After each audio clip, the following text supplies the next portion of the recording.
बच्चों, आज हम लोग गद्य साहित्य से संबंधित पाठ 3 कन्हैया लाल मिश्र प्रभाकर का जीवन परिचय एवं साहित्यिक परिचय के बारे में पढ़ेंगे।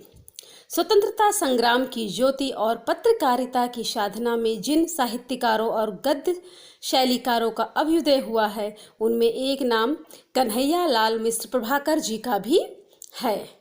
इन्होंने हिंदी में लघु कथा, संस्मरण, रेखाचित्र और रिपोर्ताज की अनेक विधाओं का प्रवर्तन और पोषण किया है। ये एक आदर्शवादी पत्रकार भी रहे हैं।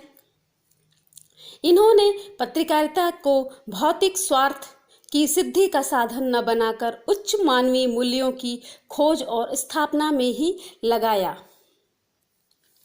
इनका जन्म सन 1906 ईस्वी में सहारनपुर के देवबंद गांव में हुआ था।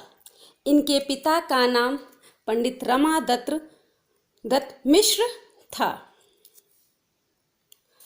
जब ये खुर्जा के संस्कृत विद्यालय में पढ़ रहे थे, तब इन्होंने मौलाना आसिफ अली का भाषण सुना, जिसका इन पर इतना असर हुआ कि ये परीक्षा छोड़कर चले आए।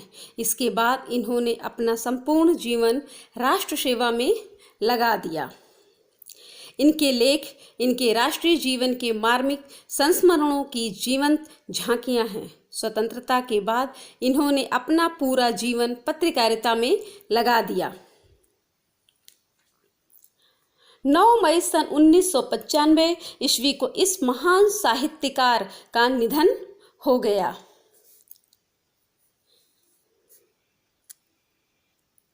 इनकी प्रमुख रचनाएं हैं आकाश के तारे, धरती के फूल, जिंदगी मुस्कुराई, भूले बिसरे चेहरे, दीप जले शंख बजे, महके आंगन चहके द्वार, माटी हो गई सोना, बाजे पायलिया के घुंघरू,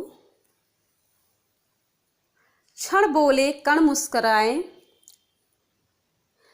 नई पीढ़ी नए विचार, अनुशासन की राह में, जिंदगी लहलहाई, तपती पगडंडियों पर पदयात्रा। इसके अतिरिक्त इन्होंने 3 पत्रों का संपादन भी किया है, ज्ञानोदय, नया जीवन और विकास।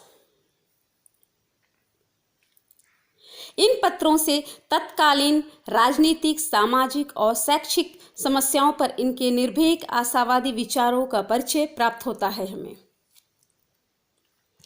प्रभाकर जी का गद्य इनके जीवन से ढलकर आया है। इनकी रचनाओं में कालगत आत्मपरकता, चित्रात्मकता और संस्मरणात्मकता की प्रमुखता दिखाई देती है। पत्रकारिता के क्षेत्र में इन्हें अभूतपूर्व सफलता प्राप्त हुई है। स्वतंत्रता आंदोलन के दिनों में अनेक सेनानियों का संस्मरण इन्होंने लिखा है। इन्होंने लेखन के अतिरिक्त व्यक्तिगत स्नेह और संपर्क से भी हिंदी के अनेक नए लेखकों को प्रेरित और प्रोत्साहित किया था।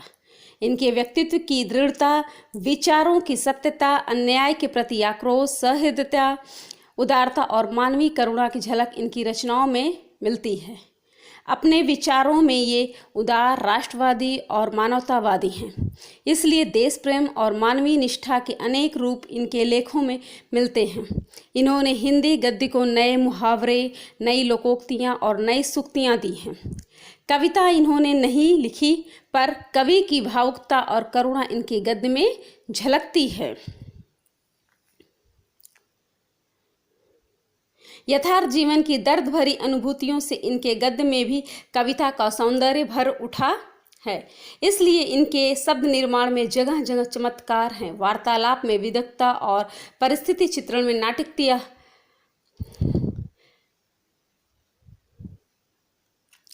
नाटकीयता है। इनके वाक्य विन्यास में भी विविधता रहती है।